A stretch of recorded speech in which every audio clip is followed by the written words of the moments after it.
जय हिंद दोस्तों, और आप सभी का स्वागत है प्रीतम एकेडमी परिवार में। और मैं हूं पंकज कुमार। तो जैसा कि पता होगा कि 23 नवंबर को आपके सोशल साइंस का यानी कि एसएसटी का आपका वीकली टेस्ट पेपर यानी कि साप्ताहिक बोर्ड परीक्षा होने वाला है, जिसको लेकर अभी तक हम लोगों ने दो वीडियो, एक तो आपका सेट 1 और दूसरा आपका क्या था, हम लोगों ने सेट 2 पर बात कर लिया था। और आज के इस वीडियो पे हम लोग सेट 3 पे बात करेंगे। तो अगर आप डायरेक्ट सेट 3 देख रहे हो ना, तो एक बार सेट 1 और सेट 2 जरूर देख लेना, ताकि जो भी बाकी के जो भी इंपॉर्टेंट क्वेश्चंस हम लोगों ने लिया है उसका डाउट्स आपका दूर हो जाए। तो देरी नहीं करते हुए वीडियो को शुरू करते हैं, लेकिन उससे पहले अगर आप चैनल पर नए हैं ना, चैनल को सब्सक्राइब कर लीजिए, बेल का आइकन प्रेस कर लीजिए। ऐसा मैं क्यों बोल रहा हूं, क्योंकि वीकली टेस्ट पेपर की तो तैयारी करवा ही रहे हैं, साथ ही साथ आपका क्लास 9 का जो बोर्ड एग्जाम जब आ जाएगा नजदीक, जब 1 से 1.5 महीना बचेगा, तो यहां से आपको और शानदार रूप से आपको तैयारी देखने के लिए मिलेगा। तो देख सकते हो, सबसे पहला प्रश्न क्या है कि स्वतंत्र भारत के समक्ष सर्वाधिक कठोर चुनौती क्या है? ऑप्शंस के अर्थव्यवस्था, गरीबी, आतंकवाद या जातिवाद। तो देखिए, 1 नंबर का आंसर होगा ऑप्शन नंबर बी, क्या होगा? गरीबी। तो स्वतंत्र भारत के समक्ष जो सबसे अधिक कठोर चुनौती है ना, वो किसका है? गरीबी का है। बात करें अगले प्रश्न पर। अगला प्रश्न है, गरीबी की समस्या का स्वरूप किस प्रकार है? एक आयामी है, बहुआयामी है, सह आयामी है, इनमें से कोई नहीं। तो 2 का आंसर क्या होगा? ऑप्शन नंबर बी, क्या होगा? बहुआयामी है, यानी कि बहुत प्रकार की यहाँ पे गरीबी या बहुत तरीके से आपको गरीबी देखने के लिए मिल रहा है। अगला प्रश्न है, भूमिहीन श्रमिकों को किस श्रेणी में रखा जाता है? तो जो भूमिहीन श्रमिक होते हैं ना, उनको गरीब की श्रेणी में रखा गया है। ऑप्शन नंबर आपका क्या होगा? बी जो होगा आपका सही होगा। अगला प्रश्न है आपका, निर्धनता की चरम सीमा क्या होती है? मौत, आवास की कमी, भुखमरी, इनमें से कोई नहीं। तो देखिए, जो निर्धनता की जो चरम स्थिति होगी ना, वो भुखमरी होती है। क्या होती है? भुखमरी होती है। अगला प्रश्न क्या है कि आय में असमानता के कारण किसका जन्म आय में असमानता के कारण किसका जन्म होता है? गरीबी का, जातिवाद का, आतंकवाद का या सांप्रदायिकता का। तो 5 का आंसर क्या होगा? ऑप्शन नंबर ए, क्या होगा? गरीबी। तो आय के असमानता के कारण, यानी कि आय में होगा ना कि कोई ज्यादा कमा रहा है, कोई कम कमा रहा है, तो इसके लिए क्या जन्म लेता है? तो इसके लिए गरीबी जो है जन्म लेता है। तो ऑप्शन नंबर ए क्या होगा आपका? सही हो जाएगा।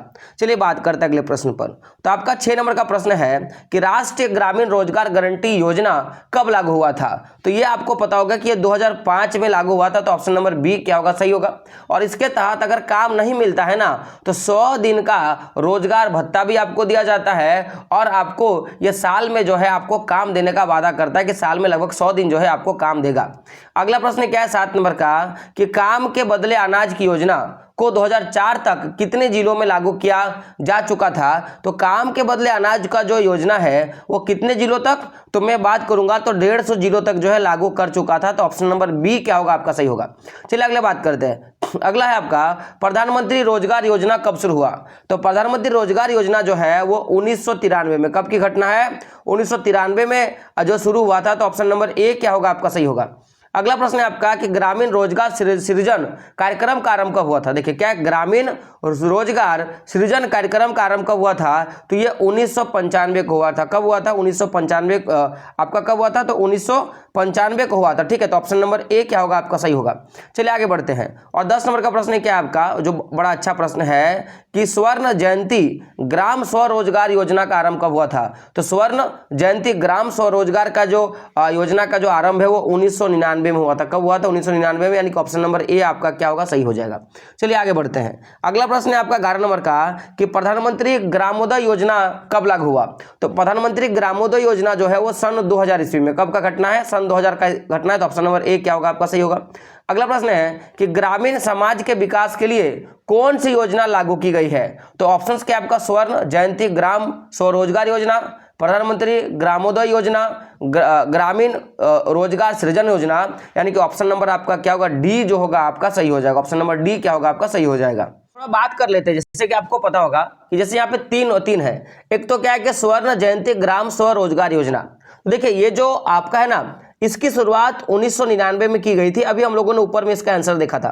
प्रधानमंत्री ग्रामोदय योजना की जो शुरुआत है यह सन 2000 में किया गया था और ग्रामीण रोजगार सृजन योजना जो है इसकी शुरुआत शायद जो है 1995 में किया गया था। यह बात आपको याद रखना है। चलिए आगे बढ़ते हैं अगले प्रश्न पर। अगला प्रश्न है आपका कि महात्मा गांधी ने वास्तविक स्वतंत्र भारत का स्वरूप कैसे बताया है।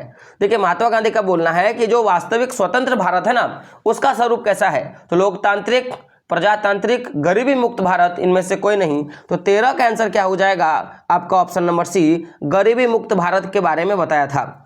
अगला प्रश्न है आपका, प्रश्न क्या है देख सकते हो, 14 नंबर का प्रश्न है कि नियमित रोजगार की कमी किसको पैदा करती है। तो अगर रोजगार में कमी होगा ना तो वो क्या करेगा, निर्धनता को पैदा करेगा। ऑप्शन नंबर सी आपका क्या होगा, सही होगा।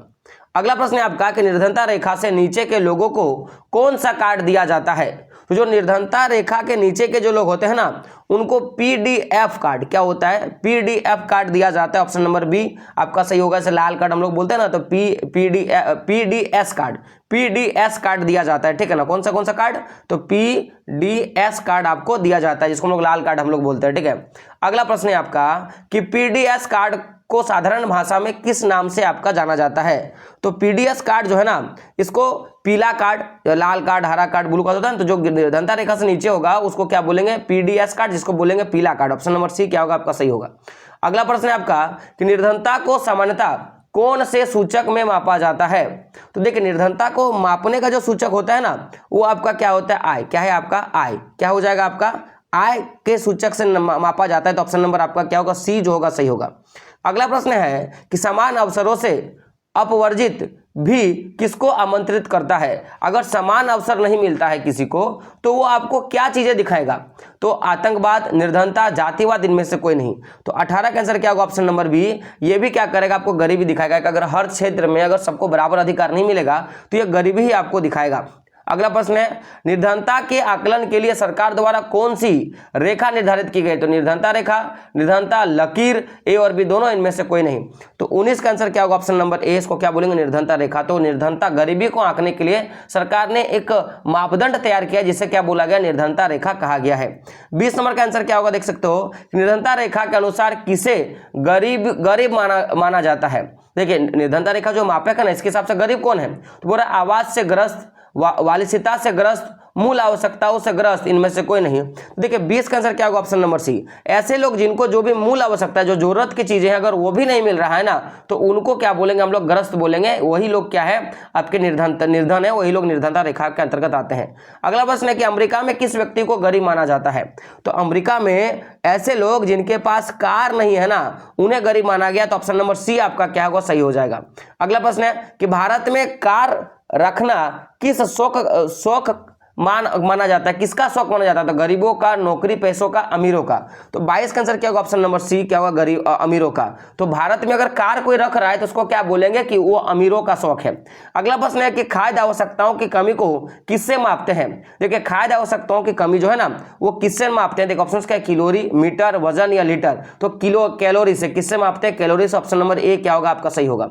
अगला प्रश्न है आपका 24 नंबर का कि अनाज, दूध, तेल, चीनी आदि मिलकर किसकी कमी को दूर करता है। तो देखिए ये जो सभी चीजें है ना ये आपकी जो कैलोरी है उसकी कमी को दूर करता है। ऑप्शन नंबर सी आपको क्या होगा, सही हो जाएगा। बात करते हैं अगले प्रश्न। अगला प्रश्न है कि भारत के गांवों में प्रति व्यक्ति प्रतिदिन कितना कैलोरी प्राप्त करता है। तो देखिए 25 का जो आंसर होगा ना ऑप्शन नंबर आपका क्या हो जाएगा, ए। कितना होगा, 2400 कैलोरी। कितना होगा, 2400 कैलोरी। वहीं जो शहरों के जो लोग हैं ना उनको प्रतिदिन अगर कैलोरी का बात किया जाए तो 2100 उनको कैलोरी चाहिए। गांव में 2400 और शहरों में 2100। ऐसा क्यों, देखिए गांव के लोग जो होते हैं ना वो ज्यादा परिश्रमी होते हैं, उनको पहाड़ चढ़ना होता है, डेली दिन खेतों में काम करना होता है, तो इनके पास ज्यादा मात्रा में शरीर में ताकत यानी कि ऊर्जा चाहिए। तो इसीलिए इनकी जो प्रतिदिन की जो आवश्यकता है ना कैलोरी की वो कितना, 2400 कैलोरी। और गांव जो शहर के लोग होते हैं वो ज्यादातर आराम करते हैं, ना उनको भारी काम करना होता है, ना पहाड़ चढ़ना होता है, ना सीढ़ियां चढ़नी होती है। तो इसके लिए जो है ना इनको 2100 कैलोरी अगर इनके पास है तो इनके लिए क्या पर्याप्त है, ठीक है ना। तो ये बात याद रखिएगा।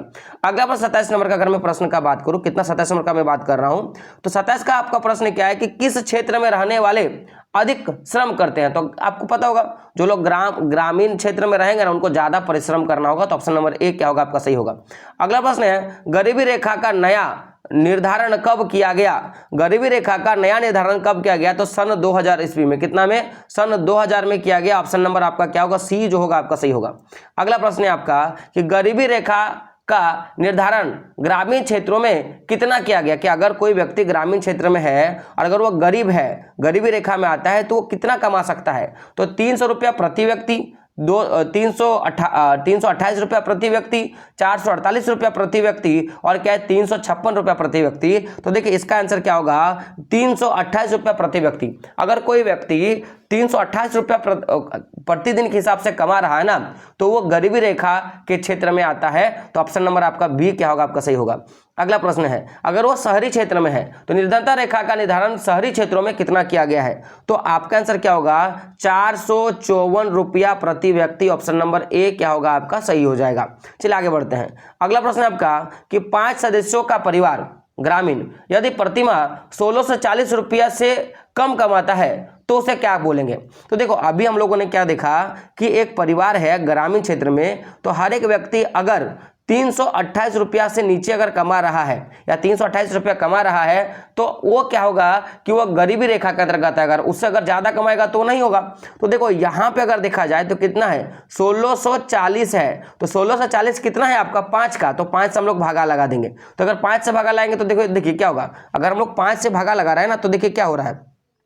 तो यहाँ पे देखोगे तो 16 एक के 16, 15 एक के 15 हो जाएगा और उधर होगा 140। तो 15 अट्ठे 135। ठीक है, 15 अट्ठे 1 मिनट। तो देखिए एक चीज, अगर आप जो है ना 1640 को अगर आप 5 से भागा लगाओगे तो 328 आ जाएगा। देखिए इसका मापदंड क्या होता है समझिए। अगर कोई व्यक्ति 328 रुपया कमा रहा है तो ये सामान्य की कैटेगरी में आएगा। किसके कैटेगरी में आएगा? सामान्य की कैटेगरी में।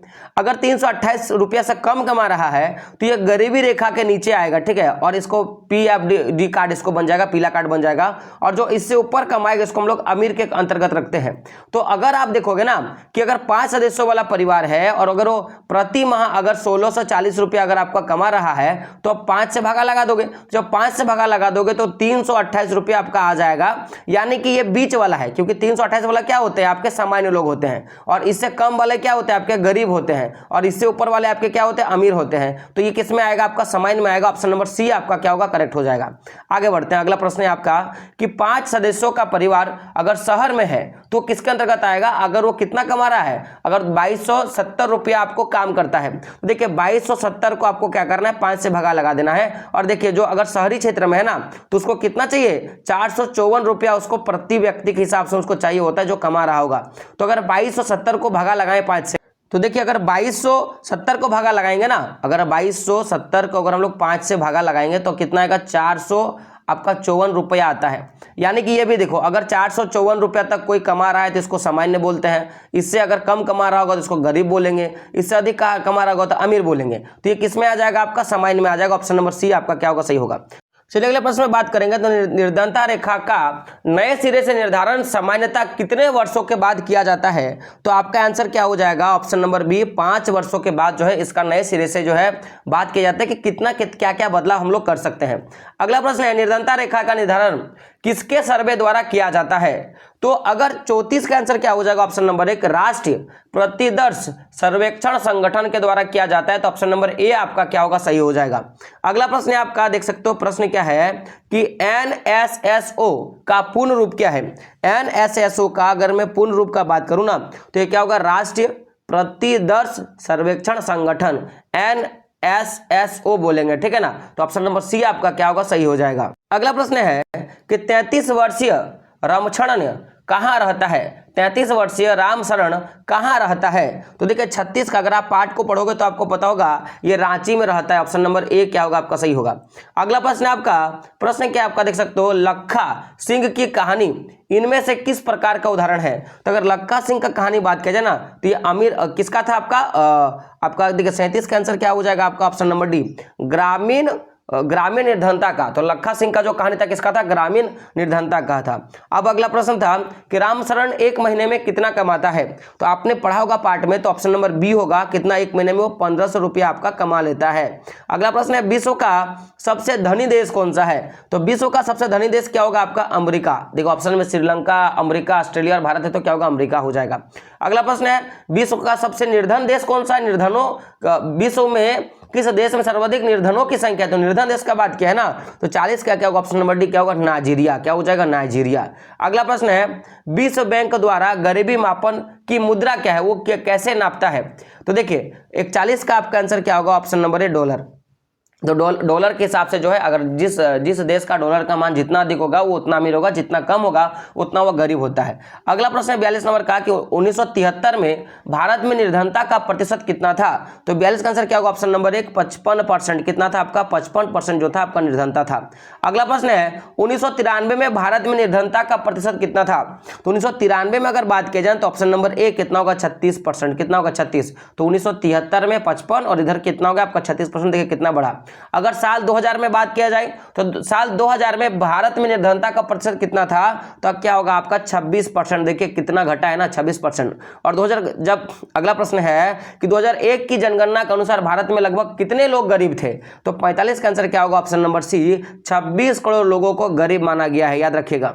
अगला बात करते हैं, अगला प्रश्न है 1973 में ग्रामीण क्षेत्रों में गरीबी का क्या अनुपात था? तो अगर ग्रामीण क्षेत्रों में बात किया जाए ना तो ग्रामीण क्षेत्रों का कितना होगा? 56.4%। कितना होगा? 56.4%। और अगर शहरी क्षेत्रों में अगर गरीबों का प्रतिशत बात किया जाए तो कितना होगा आपका? 49%। यानी कि ऑप्शन नंबर ए आपका क्या हो जाएगा? सही हो जाएगा। बात करें अगले प्रश्न पर, तो अगला प्रश्न क्या है 48 नंबर का अगर आप प्रश्न देखोगे तो 1993 में ग्रामीण क्षेत्रों में गरीबी का अनुपात कितना परसेंट है? तो आपका क्या होगा? 37.3%। और अगर शहरी क्षेत्रों में बात किया जाए 1993 के हिसाब से तो वहां पे भी आपका कितना होगा? 36.4%। तो ये जो है रेशियो मैंने जो बोला ये याद रखना है, ठीक है। चलिए आगे बात करते हैं। अगला प्रश्न क्या है कि 2000 में सन 2000 में ग्रामीण क्षेत्रों में गरीबी का अनुपात क्या था? तो अगर 2000 में अगर ग्रामीण का अनुपात का बात किया जाए तो क्या होगा? ऑप्शन नंबर सी 27.1% आपका इसका क्या होगा? आंसर हो जाएगा। अगला प्रश्न है आपका 2000 में शहरी क्षेत्रों में गरीबी का अनुपात कितना था? तो 51 का आंसर क्या हो जाएगा? ऑप्शन नंबर सी 23.6% इसका क्या हो जाएगा? आंसर हो जाएगा। अगला प्रश्न है आर्थिक विकास का निम्न स्तर किसके जन्म का कारण बनता है? तो आर्थिक विकास का अगर कारण है ना तो ये किसके जन्म का कारण बनेगा? तो ये गरीबी के जन्म का कारण बनेगा। ऑप्शन नंबर सी आपका क्या हो जाएगा? सही हो जाएगा। 53 का प्रश्न क्या है कि जनसंख्या में उच्च दर से वृद्धि किसके जन्म का कारण बनता है? अगर जनसंख्या में अगर ज्यादा मात्रा में वृद्धि होगा तो ये किसका कारण देगा? तो ये भी आपको गरीबी के कारण देगा। ऑप्शन नंबर आपका बी क्या होगा? सही होगा। अगला प्रश्न है कि भारत के किस राज्य में गरीबी का प्रतिशत सबसे अधिक है? तो भारत के किस राज्य में गरीबी का सबसे अधिक प्रतिशत है? तो देखिए 54 का आंसर क्या हो जाएगा? अगर बात की जाए 54 का आंसर का तो देखिए इसका आंसर तो बिहार होगा। सबसे ज्यादा गरीब कौन है? बिहार है, बात याद रखिएगा। अगला प्रश्न है कि भारत के किस राज्य में गरीबी का सबसे कम प्रतिशत है? देखिए अगर सबसे कम प्रतिशत का बात किया जाए ना तो ये आपका जो है आपका यहाँ पे जम्मू कश्मीर आपके हिसाब यहाँ पे आंसर बता रहा है आपके बुक के हिसाब से। तो ऑप्शन नंबर आपका क्या होगा? ए जो होगा आपका सही हो जाएगा। अगला प्रश्न है कि वर्ष 2011-12 भारत में निर्धनता का अनुपात कितना है? वर्ष 2011 से लेकर अगर 12 के बीच बात की जाए तो निर्धनता का अनुपात कितना होगा? 22%। कितना होगा आपका? 22% इसका आंसर हो जाएगा। अगला प्रश्न है गरीबी उन्मूलन का नारा किस योजना में दिया गया था? गरीबी उन्मूलन का जो नारा है वो किस योजना में दिया गया था? तो जो पंचवर्षीय योजना है ना इसमें दिया गया। तो ऑप्शन नंबर सी आपका क्या होगा? सही होगा। अगला प्रश्न है आपका कि वर्ष 2011-12 ईस्वी के अनुसार भारत में कितनी जनसंख्या निर्धनता रेखा के नीचे आता है? तो 11-12 के अनुसार अगर बात किया जाए तो 27 करोड़। कितना? 27 करोड़ लोग जो होगा गरीबी रेखा के नीचे आता है। अगला प्रश्न आपका कि निम्न में से किस राज्य में मानव संसाधन विकास पर अधिक ध्यान दिया गया है? तो किस राज्य पे मानव संसाधन के विकास पर अधिक ध्यान दिया गया? तो केरल में। कहां पे? केरल में, ठीक है। अगला प्रश्न 60 नंबर का और 61 में ही हम लोग लास्ट करेंगे प्रश्न का कि मानव विकास रिपोर्ट कौन जारी करता है? तो मानव विकास जो रिपोर्ट है ना वो कौन जारी करने का काम करता है? तो ऑप्शन नंबर ए क्या होगा आपका? यूएनडीपी। क्या होगा? यूनाइटेड नेशन जो है आपका करने का काम करता है। तो ऑप्शन नंबर ए क्या होगा? सही होगा। अंतिम प्रश्न क्या है कि 1973 में ग्रामीण क्षेत्र में कितने करोड़ व्यक्ति निर्धन थे? तो 1973 में ग्रामीण क्षेत्र में कितने करोड़ व्यक्ति थे? तो 26 करोड़ 1 लाख व्यक्ति जो थे आपको निधन थे, तो ऑप्शन नंबर ए आपका क्या होगा, सही होगा। तो जो भी इंपॉर्टेंट प्रश्न थे मैंने आपको करवा दिया। अब और एक वीडियो लूंगा जिसके बाद आपके जो भी सेट्स है वो कवर हो जाएंगे और इससे बाहर जो है आपको प्रश्न देखने के लिए नहीं मिलेगा। तो मिलते हैं दोस्तों अगले एक वीडियो में, तब तक के लिए जय हिंद, जय भारत और आपका दिन शुभ हो।